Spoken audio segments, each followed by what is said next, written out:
I'm Ben Ryman, and this is Behavior Speak.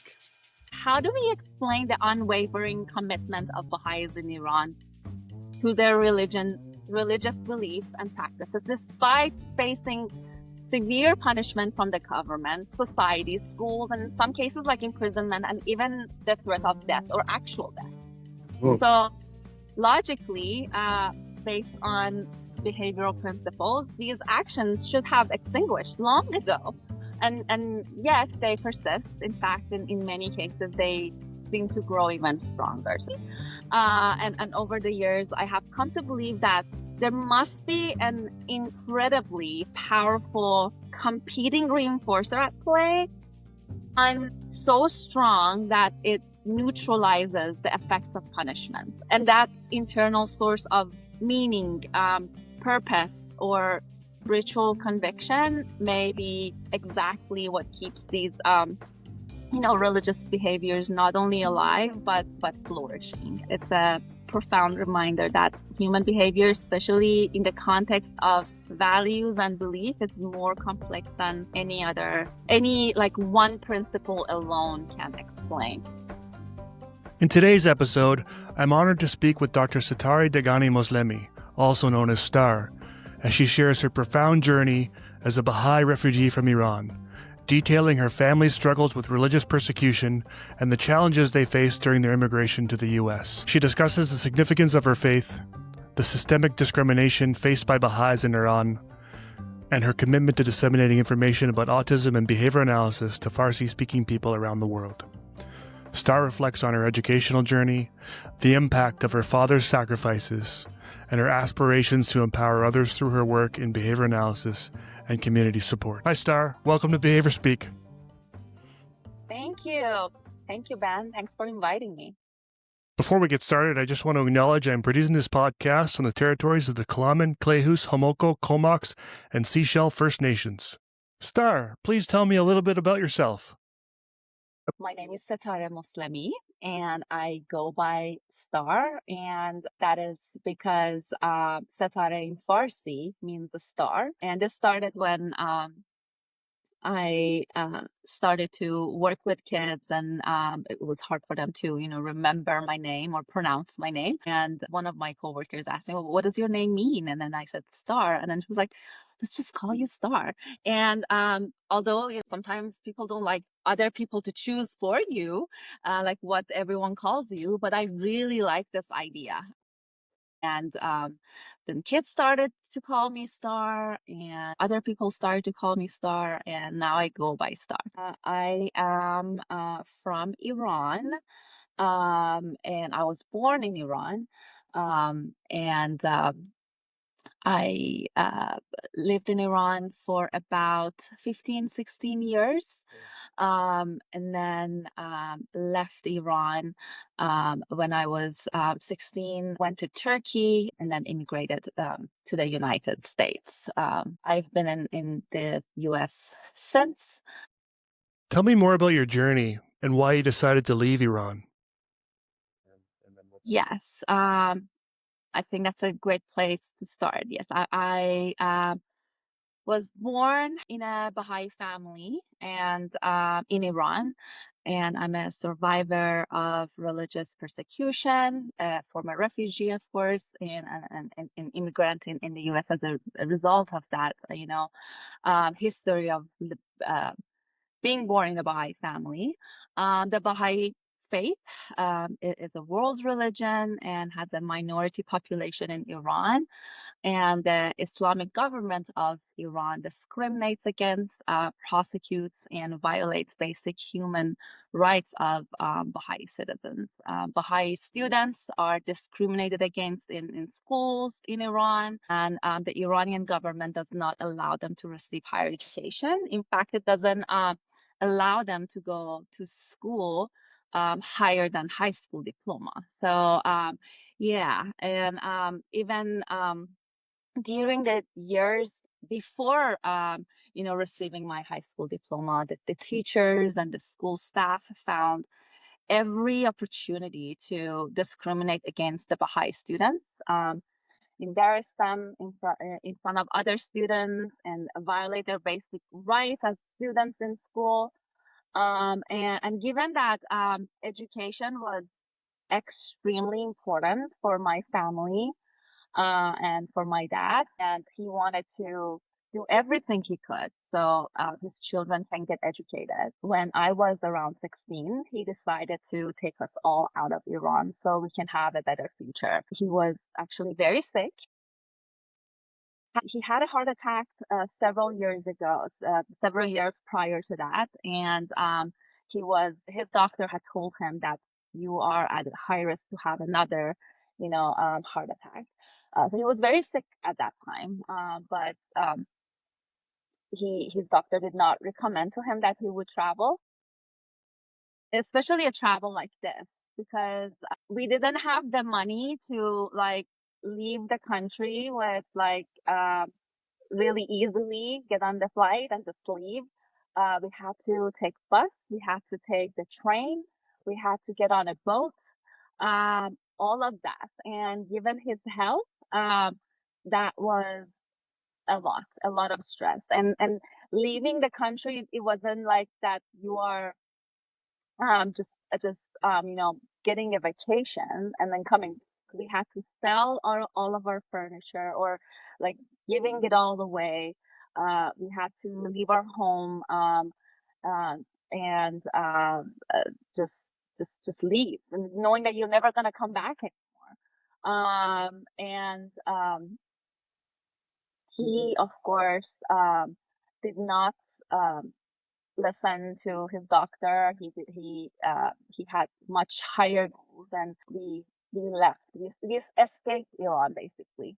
And unfortunately, 2 days after leaving Iran, when we arrived to Turkey, like the night after, my father passed away in his sleep. Um, I remember that we heard something that he is having a hard time breathing, and my sister and I just woke up and trying to, and I get emotional every time I think about this, even though this is like many years has passed, but it never gets easy thinking about it. So my older sister and I woke up to see what is going on, and we noticed that he's having a hard time to breathe. And then imagine that just we are in a home in Turkey. We don't speak the language of that country. The people who were our hosts, they had an interview for their own immigration status.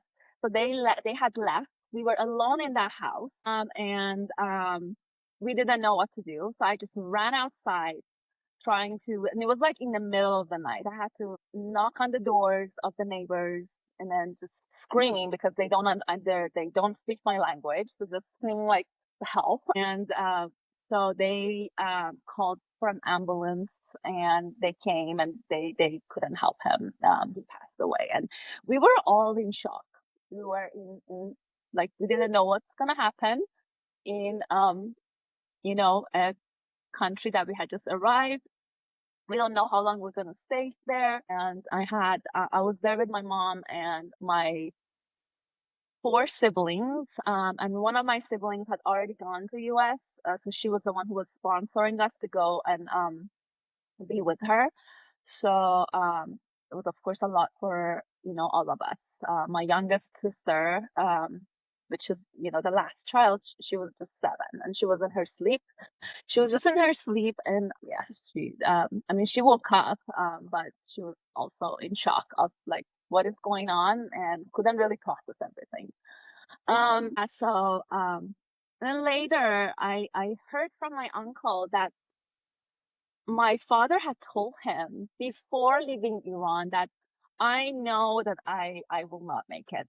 And I know that my time in this world is very limited, but I have to take my family out of this country, because if I die here, they will not be able to live by themselves, and my children will not have the future here that they deserve. So since then, I have made it, my mission to take advantage of all the opportunities that are given to me to do everything I can to make my father proud, because of the sacrifice that he did for his family. And he had a very tough life in Iran because before the Islamic Revolution, he had a really good job. He was able to provide for his family nicely. He loved to have like many children.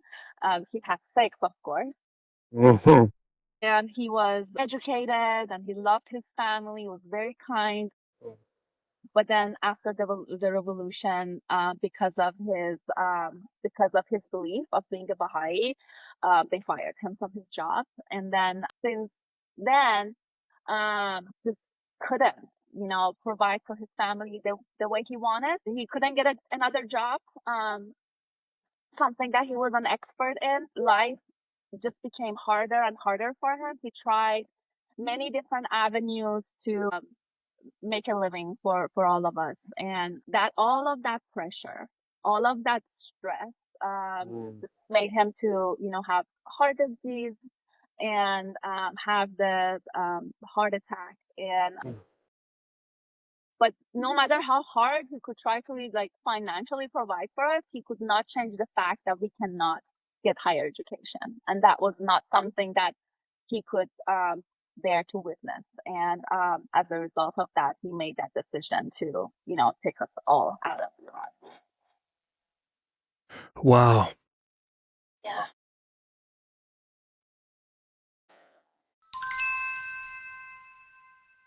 Do you have a certification with the International Behavior Analysis Organization, the Qualified Applied Behavior Analysis Credentialing Board, the Behavior Analyst Certification Board, or are certified through your region's Behavior Analyst Credentialing Board? You can earn continuing education units for this episode by going to www.behaviorspeak.com and clicking on CEUs. The first secret word is Baha'i, Baha'i. What an incredible story. I'm so sorry for your loss. Thank you.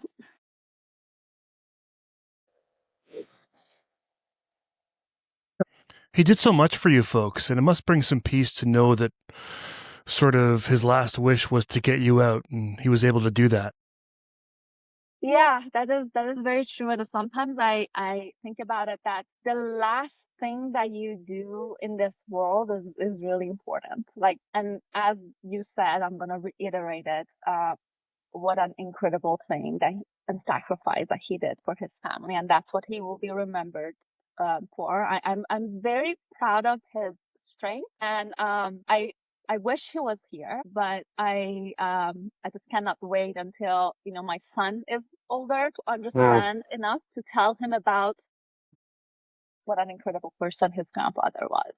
And I actually named my son's middle name, my father's name, in the English version of it. His name was Mohibatullah, which means a gift from God. And I named the middle name of my son Theo, which also has the same meaning. Wow, that's awesome. What a legacy. Wow. Yes. Tell me more about the Baha'i Faith and its origins. Yeah. So the Baha'i Faith is it's a global religion rooted in the belief in the oneness of humanity and the unity of all religions. It was founded about 180 years ago in Iran by Baha'u'llah, who taught that all major religions come from the same divine source and that humanity is evolving toward a more just, peaceful, and unified global society. Its origins are deeply intertwined with Iranian soil and spirit, yet paradoxically, despite being born in Iran, the Baha'i Faith has faced relentless persecution there since its inception. Um, Baha'is are seen as like heretics by Iran's clerical establishments, primarily because the faith emerged after Islam and then proclaims a new divine messenger, which contradicts the belief that Prophet Muhammad was the final messenger. So this theoretical difference has led to systemic discrimination, including denial of higher education, employment bans, arbitrary arrest, imprisonment, and even executions and death. But beyond theology, I believe that persecutions also stems from fear from an idea that challenges oppression through peaceful means, that empowers women and men equally, that forbids violence, and that envisions a future where no one group dominates another. In a society where power is often maintained through division, the Baha'i message of unity and justice is deeply threatening to those in control. Despite the suffering, Baha'is in Iran remain peaceful, resilient, and committed to uh, building a better world. And for many of us, whether Baha'i or not, their steadfastness is like a silent revolution, a reminder that light endures even in the darkest corners. And I know I had briefly talked to you about this before.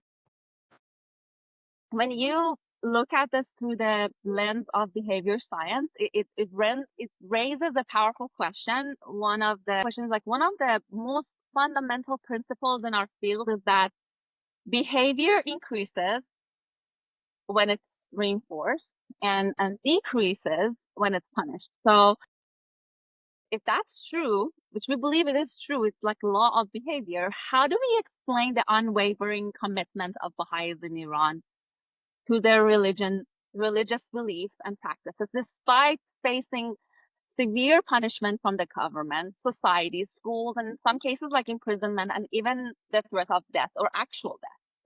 So logically, based on behavioral principles, these actions should have extinguished long ago. And yet they persist. In fact, in many cases, they seem to grow even stronger. So this and I told you about this, that this paradox fascinated me so much that during my PhD program, about like 7 years ago, I did a project on the intersection of religion and behavior analysis. And my central question was, if our science can't fully explain a phenomena, does that mean that it doesn't exist? And I believe the answer is absolutely not. And that project ended, but the question never left me. And over the years, I have come to believe that there must be an incredibly powerful competing reinforcer at play, and so strong that it neutralizes the effects of punishment. And that internal source of meaning, purpose, or spiritual conviction may be exactly what keeps these religious behaviors not only alive but flourishing. It's a profound reminder that human behavior, especially in the context of values and belief, is more complex than any like one principle alone can explain. Yeah, so I kind of answered so many different things in that just one question. That's awesome. It's so vast what could operate as automatic reinforcement. I think there's a lot of things that are beyond description, beyond our capacity, maybe to even describe behavior analytically. I mean, it would be interesting to have more conversations about those paths of faith and behavior analysis and how folks reconcile those ideas. I started doing this podcast and learning from folks from all these different cultures, belief systems, and started thinking it can't just be this one perspective, which is why the Bahá'í Faith drew me in, because it brings all those things together. And I really think it's, that we're all here for the same person, for the same purpose and the same path. I'm all for the idea of some sort of higher power, as it were. But does that higher power have to be labeled as God, Allah, Jesus, Muhammad, Buddha, or whatever? It's just spirit, I like how some indigenous peoples kind of look at spirituality through that lens, and there's sort of this aspect of creator. Maybe female, maybe male, maybe both, maybe all, It's just sort of the idea that there are many behavior analysts with these sort of strong faith beliefs that then have to go into the workplace and sort of try to put those things aside, but then also bring them in through the value systems that they have. And not being that practices a certain faith, it's sort of hard for me to articulate some of these things. Right. Exactly. And what stood out to me, as you were saying, is that, they all of these religions believe this, like the source of it is the same thing. Like the main things that they believe is the same thing. And that's exactly what the Baha'i Faith says, that the Baha'u'llah doesn't say that I'm the last messenger, because as many years passes by, you cannot keep practicing the same religious behaviors, or to say you cannot have the same you cannot practice same religion anymore, because technology grows, people change, it's just a different world, and you need a new messenger to guide you through that time. And that basically goes along with what you were saying earlier. And yes, and following what you were also saying about automatic reinforcement, is that because a lot of these, in behavior analysis, we talk about being objective and then talking about behaviors that are observable. But yes, we also recognizes, internal behaviors as well. But it's just sometimes for certain internal behaviors, it's really hard to explain them objectively. Yes, they are there. We know it's there, but it's really hard to describe them objectively so somebody else can, understand it the exact same way you understand it. But yet they're so strong, and their impact is like, it is so strong. So that is really fascinating to me. And I hope that, more people in our field research about these kinds of things. I was really fascinated about this project like 7 years ago. It was in my theory and philosophy class, and I was able to present it in the um, ABA conference in Sweden. Yeah, but then life happened, and I just stopped with researching more about it. But I hope others would become fascinated to spend time to write more papers about this, and I think it's an important matter to be talked about. I wanted to ask another question about Iran in terms of our timeline. You said that at one point your father was working, had a good job, and folks were doing things. When did this revolution happen? When did things change for him? So the revolution happened, I believe, about 46 years ago. Yeah, and he lost his job like shortly after. At the beginning, towards the beginning, like post-revolution, there was also a war between Iran and Iraq for about 8 years too. Yeah, so all of these, war also brings a lot of poverty to the country as well. But then on top of that, you also deal with a new government that, on top of the poverty the war is bringing with itself, it's also that because of your belief, you are getting an extra amount of, suffering as well.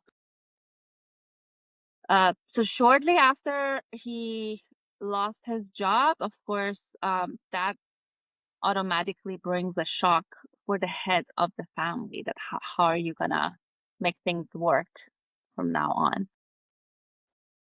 He started to try to have like other independent like businesses, start in different fields, but none of them really worked out.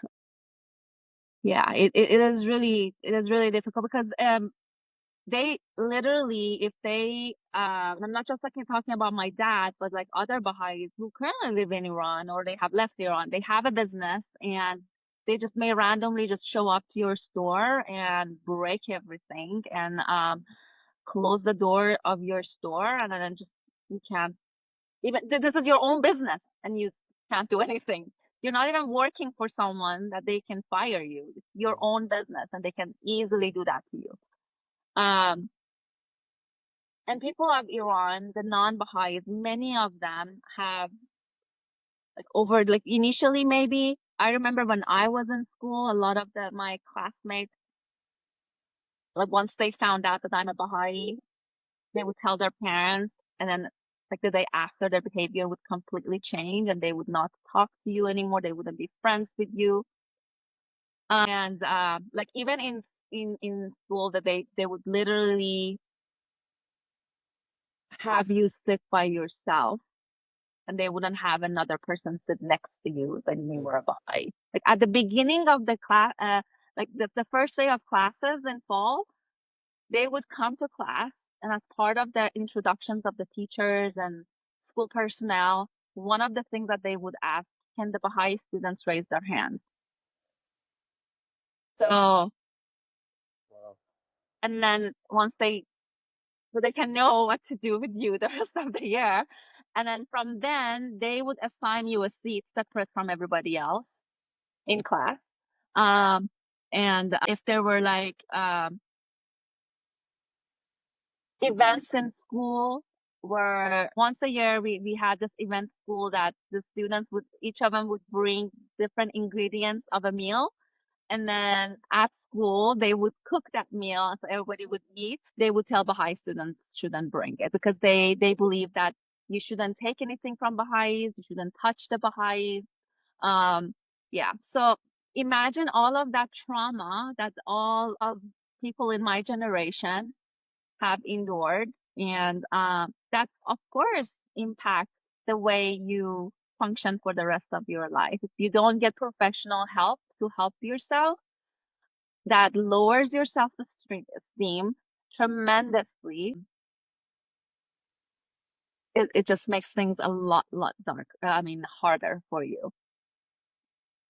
So it's not, I said all of that to say that it's not just you lost your job and you don't have enough money to provide your family. Just witnessing how your children are being treated at school, that on its own, imagine what it does to the father of the family. And this was me in the schools in Iran, the girl and boys schools are separate.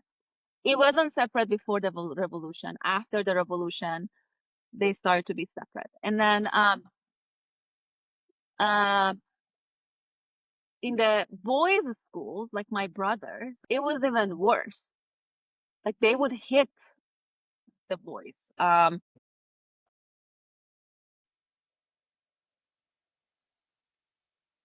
Or there were many people I remember, like Baha'i students around my age range, that they expelled them from school because they were a Baha'i. They couldn't get their diploma. They couldn't even get their diploma because of that. In high school in Iran, you have to choose a major um, in your high school.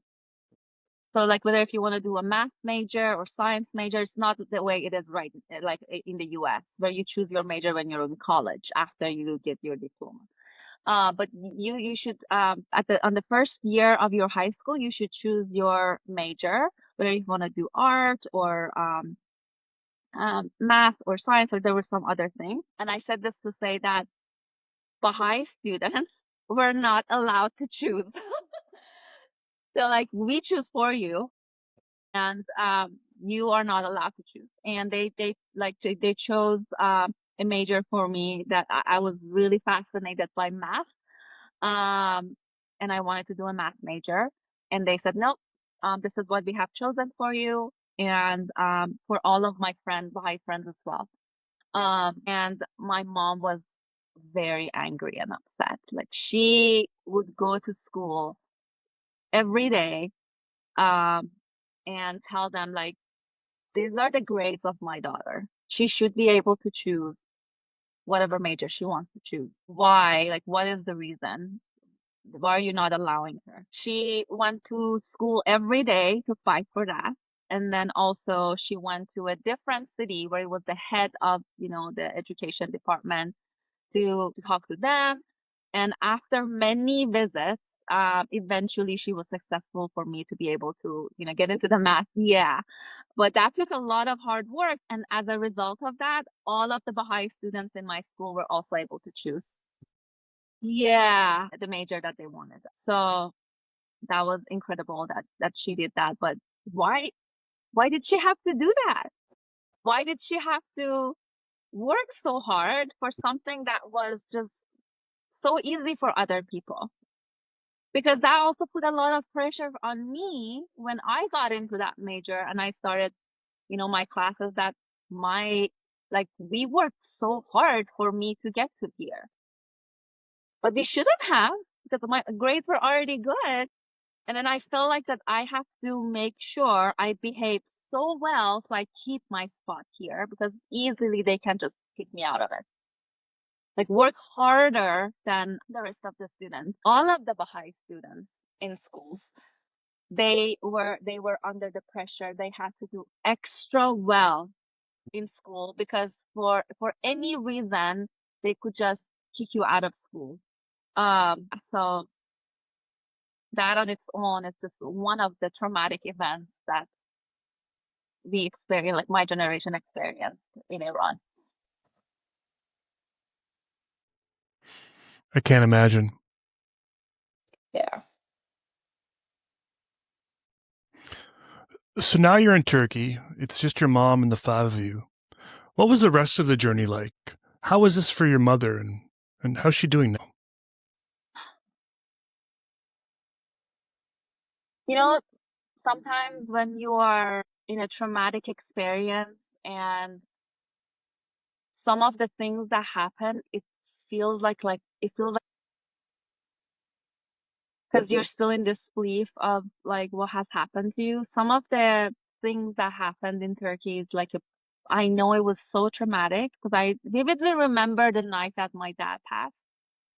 But some of the other, like how we survived 1 year in Turkey before we could come to US, because we were there for 1 year. Some of it is like a blur. But my mom, a very strong personality, and she, um, she's very kind.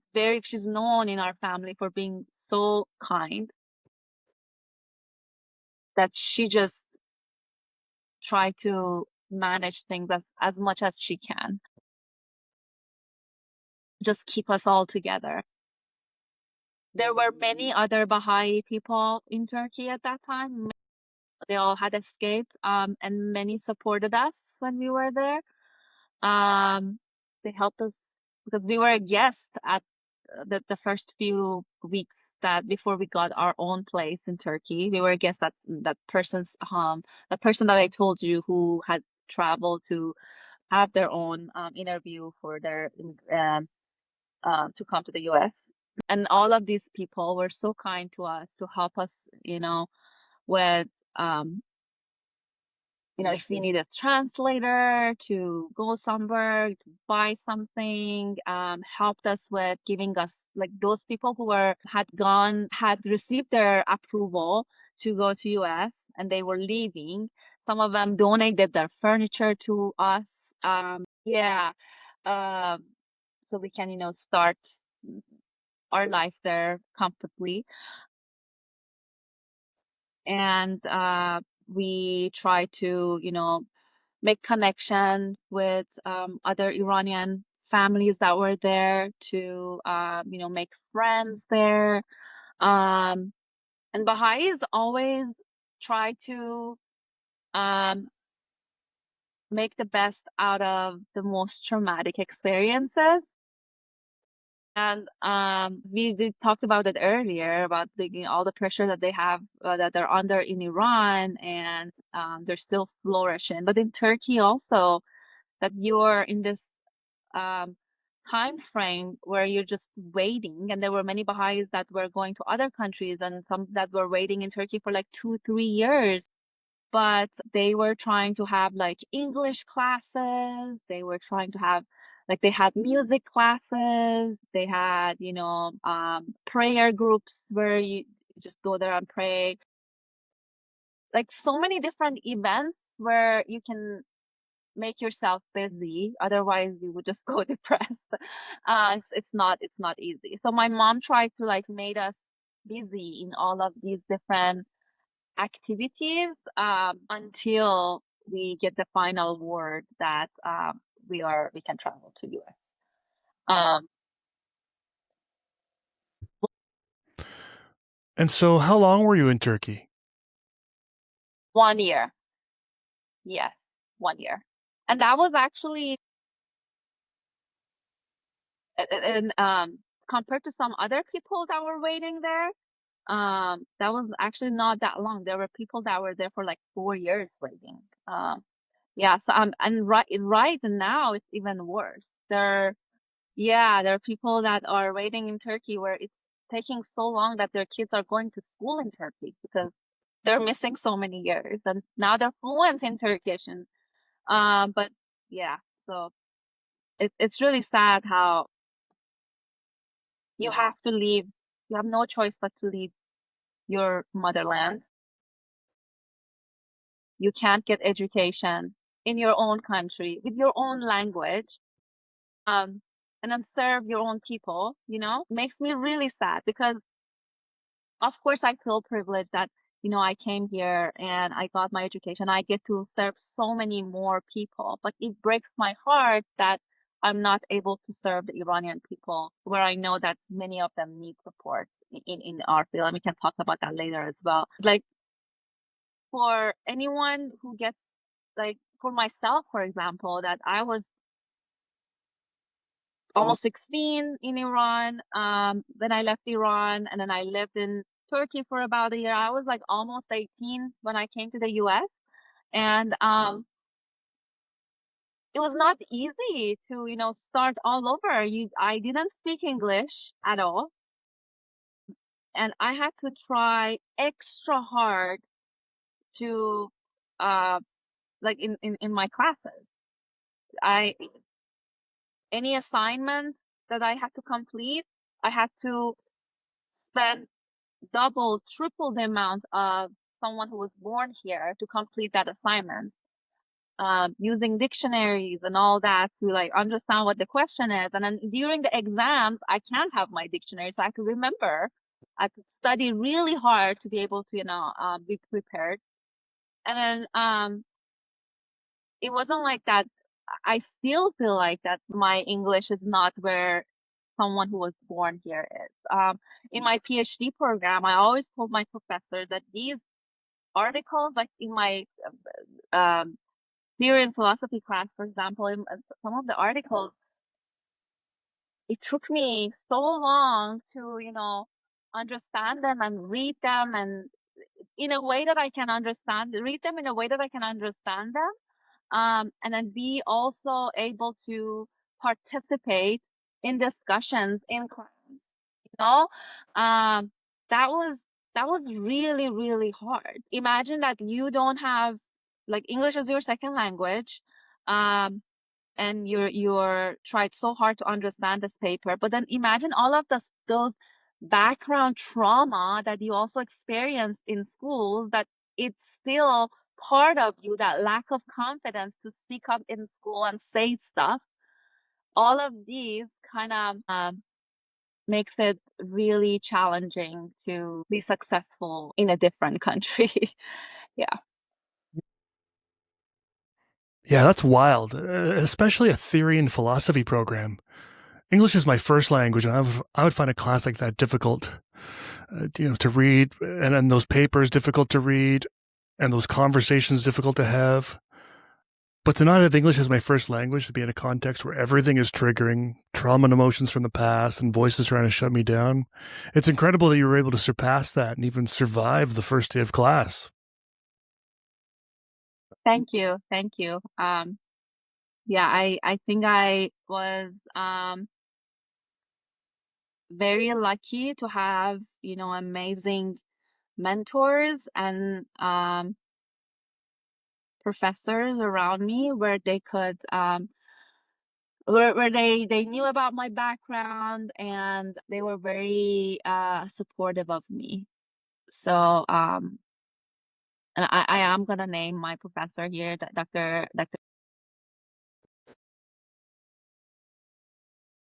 She is my mentor still. I still talk to her regularly. For a faculty advisor, when you have a PhD student, I've said that to her as well. When you have a PhD student,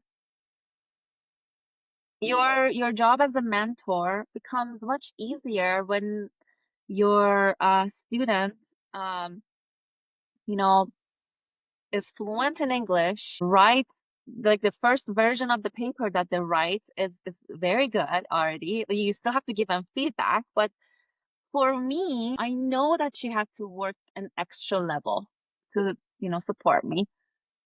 I never in her feedback felt that she never made me feel bad that she's working extra hard. And she always supported me. She always encouraged me. She always talked about the things that I am doing so well in. And I think professors like that or mentors like that are really hard to find. Really, really hard to find. And she won the best mentor award in at ABA, with very well deserved. She should have earned it sooner. But yeah, and also another award for best mentor at UNT as well, I believe. So I think if over here in the US, I had a professor that kind of resembled my experience in Iran, like gave me a little bit of a hard time, that would have been so triggering to me that I would give it up. You know what I mean? Because I just didn't have it in me anymore. Not only she didn't do that, she also made me feel like a queen in a PhD program.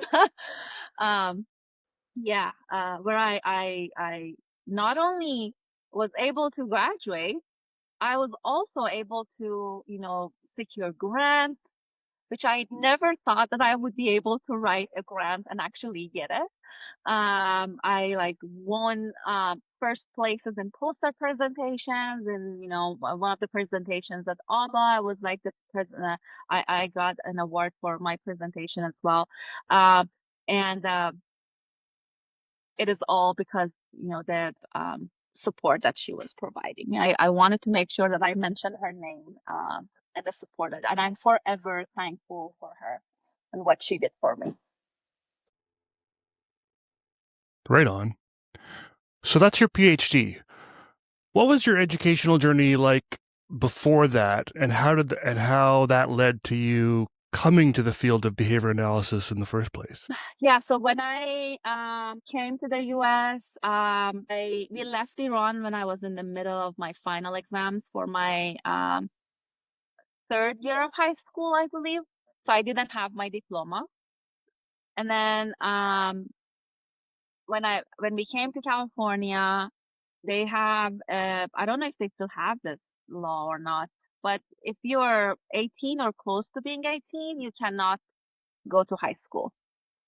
So I couldn't go to high school to get my diploma that way. So I had to take a GED, which was hard because I spoke no English. I had to, I knew like little English because they teach you like basic English in Iran, but I still had to read, and math was super easy for me because the level of math in Iran is in their schools are much higher than here. I was a math major, so like the calculus and all the things that we learn in the second year of college here, we were learning it in the second year of high school over there. So math is a common language. So I didn't have to worry about English for math, but for other things, I had to, study really hard, really hard. I got my GED, and then after that, I started to attend college, like community college in California. I had no idea what degree I wanna, pursue. I didn't have like I was overwhelmed with the number of options I had. I was overwhelmed, and it was just so amazing. I could do this, I could do that. So I just tried to explore different things that I like. I love art. I took some art classes, so maybe possibly go to architecture or interior design. I took some science classes. I was even interested in nutrition at some point, maybe dental school or dental hygiene. And then I met my husband, and he was living in Texas. Um, I was 22, I believe, at that time. We decided to get married. And I decided to move to Texas with him. So I continued my education in Texas. I learned about speech language pathology, and actually before speech language pathology, I had taken some art classes and I was interested in architecture. So I started to take some architecture classes. I got into the architecture program at the university in Arlington. And then I thought that I love art to be my hobby. I don't like art to be my job. I don't want art to become something that is stressful, that I have to complete a project on time. So I got out of that, and then I learned about speech language pathology. That seemed to be something that fascinates me a little bit. So I moved to UTD, got my bachelor's in speech language pathology. And then at that time, my husband had gotten to complete his doctorate at Texas Tech University in Lubbock. So we moved to Lubbock, and I knew I want to get a master's degree, but I just didn't know in what. And to be honest, I got into behavior analysis kind of like accidentally. I had just finished my bachelor's degree in speech language pathology, but I found myself feeling a bit like unfulfilled. It wasn't quite aligning with my deeper interests or passions. And because we had already moved to Lubbock, they started researching related fields to speech language pathology that I could transition to, especially ones that could build my background, that could build on my background, but offer something broader than just speech language pathology. And because we had moved to Lubbock, I was looking for programs in Lubbock. So I focused on the programs at the Texas Tech University, and that's when I stumbled upon the behavior analysis program. What's really caught my attention was how this field goes beyond just speech. It addresses behavior in such a wide variety of contexts and can make a meaningful impact in people's lives in so many different ways. I reached out to some of the faculty, got more information, and decided to give it a try. And looking back, I didn't fully understand what behavior analysis truly was until I was immersed in the program. Even after earning my master's degree, I realized that my understanding was still just scratching the surface. And it wasn't until I began my PhD that I truly started to grasp the depth and the powerful potential of this field. So yes, it started as an accidental discovery, but now I truly believe that it was meant to be. I can't imagine doing anything else. Behavior analysis has not only shaped my career, but has become a lens through which I see the world. The second secret word is refugee. Something struck me just from the beginning of your story about having all these choices and coming from an environment where all of your choices were taken away from you. I can see how that was overwhelming, but also that must have been just an incredible experience. It was an incredible experience. And that is exactly, I try to take my free time to take classes from different areas, different fields to see what I truly like. And everything every good experience that I have, at the end, I connected back to my dad. That it was because of him that I now have all of these choices, you know? But then my heart breaks for many other people who live in Iran and they didn't experience that, which is not fair. So you enjoy this experience, but you also feel the guilt that there are also many people who don't have that. You're happy, but you're sad. You always compare what you have right now, which becomes like a big deal to you because you compare it to what you had like several years back. But this should be normal. This should be a normal thing for everyone. Like this experience of having all of these choices at that age to choose what you want to do for the rest of your life, it should be something that everyone can easily have access to. What's been your experience now living in the US practicing your faith? What are the opportunities there? Are there churches? Is that how it works? And are you now free to practice? Are there others? What's that all been like for you? Of course, yeah. I mean, in the US, anyone with any religious belief, they all can live together and just practice their belief without any problem. So that is the opposite of what we experience in Iran. There are many Baha'is around the world, including the US. There are some Baha'i centers in, certain cities, but not every city. Yes, you can, all of the Baha'is can have, Baha'i gatherings, events freely. And there are children's classes, there are junior youth classes where you teach them about virtues. I even, um, when we were living in Texas, I even taught some of these children's classes myself, which reminds me that some of the women in Iran were caught teaching children's classes and they were imprisoned just for that. Yeah, there was actually a Baha'i girl, her name was Mona, um, and she was just only, I believe, 16 or 17, where she was caught teaching children, and she was hanged. She and her dad were both hanged. She was just 17. Yes, the experience here is not even comparable.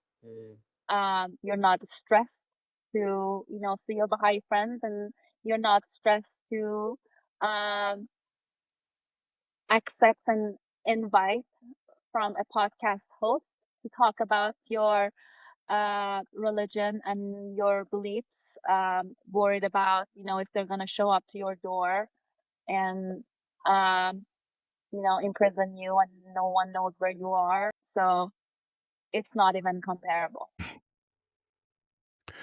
You have a podcast where you talk about ABA and autism for Farsi-speaking listeners. Can you tell me a little bit more about the podcast and what made you start it? Yeah, I think it would be better if maybe I talk a little bit about ABA and autism in Iran, because that is the kind of the background reason why I started the podcast. Yeah. So in Iran, behavior analysis as like a formal field simply doesn't exist the way it does here in the US or many parts of the world. There are no university programs dedicated specifically to behavior analysis, and there's no structured pathway for certification like what we have at the BACB here. So at best, ABA might be briefly mentioned within a broader psychology or education course, but there is no in-depth training, supervision, or clinical infrastructure to support it as a professional discipline. So because of this lack of formal education and certification, families, especially those with children on the autism spectrum, often don't have access to high quality evidence-based intervention like ABA that incredibly unfortunate because ABA is one of the, as we all know, is one of the most researched and effective treatments for autism. In the absence of trained professionals, families may either go without support or turn to like unproven methods. So then the need is there, the demand is there, but the systems and training to deliver ABA effectively or not. So it's my hope that as awareness grows, so will opportunity to develop this field in Iran and make ABA accessible to the individuals and families who could benefit from it the most. So I started my podcast during the pandemic at a time when everything felt like it was like on pause with research and school temporarily slowed down. I found myself needing a meaningful project, something that aligned with both my skills and my desire to give. And I had long been aware of the limitations of access to ABA in Iran, and I'd always felt a strong pull to help in some way. So I thought, why not use this time to share what I know? And that's when ABA Talk with Star was born. The first podcast in Farsi focused on autism and applied behavior analysis. And my goal was to disseminate evidence-based information to Iranian caregivers around the world who often have little to no access to ABA services for their children. I produced 7 episodes featuring interviews with Iranian professionals around the world to discuss early signs of autism, common challenges Iranian families face when they have a child with autism, and also like cultural information, Iranian cultural information whenever they have a child under their spectrum. Not cultural information, cultural like experiences. And I also created solo episodes explaining core ABA principles, which was specifically challenging given how technical the language is and how hard it is to translate behavioral terminology into Farsi. But to my surprise, those episodes were very, very well received by the Iranian caregivers. And as I progressed through my PhD and later became pregnant and a mother, the pace of the production naturally slowed down. But this podcast is a project very close to my heart, and I absolutely plan to continue it once life settles down a bit. It's a small step, but one that I hope makes a lasting impact. What do autism services and supports and ABA look like right now in Iran? Yeah, they do have an autism diagnosis in Iran, and there are many families based on, like, ever since I started that Instagram page and ABA Talk with Star, I have been able to connect with many families in Iran, and I know there are a lot more. So the diagnosis, the formal diagnosis of autism is there. I actually don't know when exactly they started to do that, but I'm pretty sure it was much later when it started in the rest of the world, and specifically in the US. There are other professionals that can provide support and help, like speech language pathology is a profession is there. I believe occupational therapy is also practiced in Iran, so they can receive support from that area as well. There are organizations, and there are like autism organizations that advocates for, this population. I know that there are clinics where they offer behavioral or ABA, but they did not get their training the way our professionals over here have received their training, where they get a master's degree behavior analysis or concentration behavior analysis. They spend 2,000 hours of supervision and pass the exam to be able to practice as a board certified behavior analysis. They practice based on getting like attending a workshop, ABA, like an online workshop or something like that. Or they passed one course that talked about ABA in university, and that's how they practice it, not the way it is.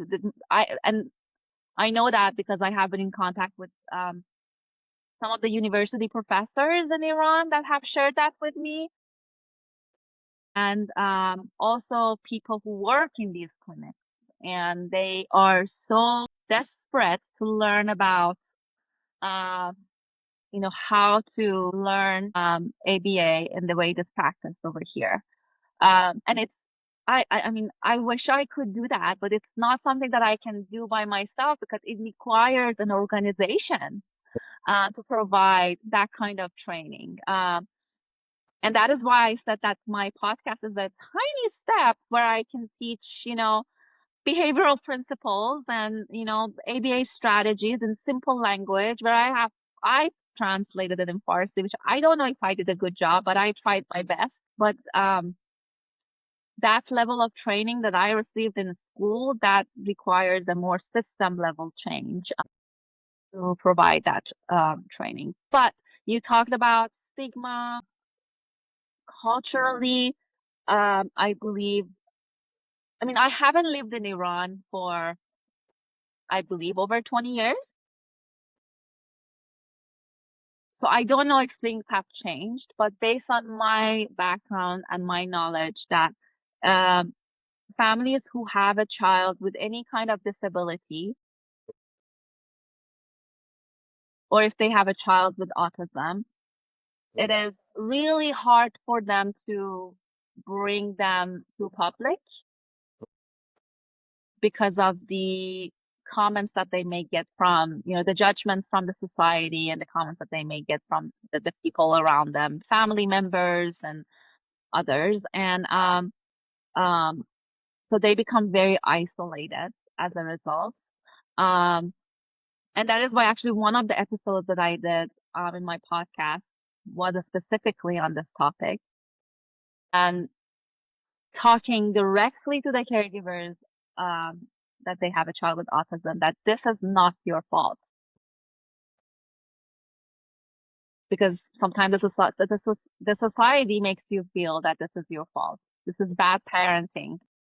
And if you don't have the education um, or knowledge, you may believe that. And that is just that's a heavy weight to accept and carry around in your life as a parent. So I wanted to make that episode. I don't know how many people heard it, but I hope a lot of people do. Yeah, so that's what I wanted to mention about, when you asked about the stigma of autism in Iran. Amazing. So what has the response been like for the podcast? Yes, I have been getting a lot of like the episode that I made on I had an episode on the three principles in behavior analysis, ABA, reinforcement, punishment, and extinction. And that was really hard to talk about in Farsi, but I thought this is a basic thing that maybe I can, describe to the caregivers. I had a lot of families contacting me afterwards to, first of all, thank about how I make them think about behavior a different way. Um, and how the environment around their child and around their child's behavior can impact their behavior and how they can shape those behaviors. But they also ask me a lot of, questions, follow-up questions. They describe their own specific circumstances and how that relates to what I talked about. And that was really fascinating to me. Of course, I cannot provide any individualized professional advice through a podcast or through the voice messages that they leave me, but I can still talk to them about, general principles and general examples and kind of coach them on how they can relate the concept that I described to their own specific circumstances. People from all over, not just Iran, actually, Iranian families from other countries as well. in Europe, in Australia, and because you may be an Iranian family who have a child with autism, and you live in a different country where you don't still speak their language and you need help and support. So those families also need, someone who can speak their language and can train them. And I am glad that some of these episodes, reached to those families as well. But yeah, several years, my PhD, my pregnancy, and all that, just I couldn't do anything else but to just focus on those things. So it paused, and I have received so many messages that when is the next episode coming? When is the next episode? Yeah, and I hope to be able to keep it going. I still, when you get emails from Apple Podcasts that tells you how many people listen to your episode, and I still see a lot, like weekly, and that just gives me a lot motivation that I have audience and I need to restart this as soon as life settles down. I imagine there's not a lot of available resources in Farsi. Are you aware of many behavior analysts that speak Farsi that are from Iran? They're limited. They're not that many, but there are a few, maybe like a handful, I would say. Yes, but I do know there are a few. But some of the Iranian BCBAs that I know of, some of them, like I can recognize from their first name and last name that they're Iranian. But then I realized that they lived here all their life and they may not be fluent in Farsi. So that's a different thing. They may be Iranian, but are they fluent in Farsi? Yeah. Yeah, I have a colleague that works with me, and she's from Iran, and she's a BCBA. Oh, really? Is she a behavior analyst? Oh, wow. Is she fluent in Farsi? Oh, wow. I would love to be connected with her. Yeah, I'll hook you guys up. What kind of work are you doing now, and what are some of your future plans? Yes, I currently have a remote clinical position. Nice. And then also, given that caregiver training is both my passion and my area of expertise. After my PhD program, I started my own private practice to offer, parent coaching and support to caregivers of children with behavioral challenges and those who have a child with autism, particularly those who have limited access to evidence-based treatment. And my goal is to expand this practice by offering group-based parent training workshops, both in English and Farsi, to reach a wider audience in a more accessible format. I have actually put together some workshops in Farsi that are behavior analytic, like ABA-based workshops. Haven't been able to, plan for launching it yet, but that is something that I would love to be able to do that. And my other goal is that I plan to grow my Farsi podcast, ABA Talk with Star, creating more bite-sized, digestible episodes that cover behavioral principles and practical strategies caregivers can apply, right away. And I want the content to feel approachable, useful, and also culturally relevant for, Iranian families. In addition to clinical work, I also serve as an adjunct faculty member at the University of North Texas. And teaching is something I'm deeply committed to, not only because I enjoy it, but because of my own personal journey. Growing up in Iran as a member of the Bahá'í Faith, I witnessed firsthand how access to higher education was denied to people like me. And that experience kind of empowers my decision to inclusive education today. Being in a position where I can teach and empower others, regardless of their background or beliefs, is something I carry with pride and purpose.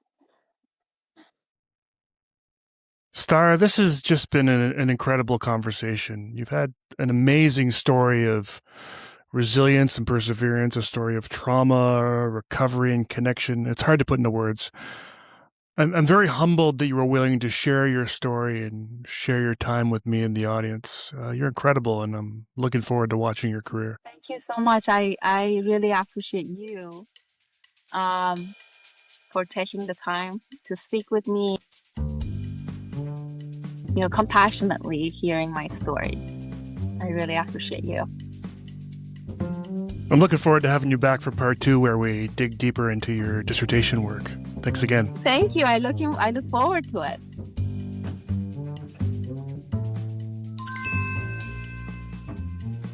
The third secret word is a phrase, ABA with star. I hope you learned a lot from this conversation. I know I did. 2 other episodes which I think you might find really interesting would be Episode 239, Supporting Refugee and Migrant Students Amid Climate and War-Induced Displacement, with Dr. Diana Diakoff. And Episode 240, Voices from Gaza, Understanding War Trauma, with Dr. Iman Farajala. You can find us on Instagram and TikTok, and subscribe to our YouTube page at Behaviour Speak. And if you enjoyed this episode, please leave us a review on Apple Podcasts or Spotify.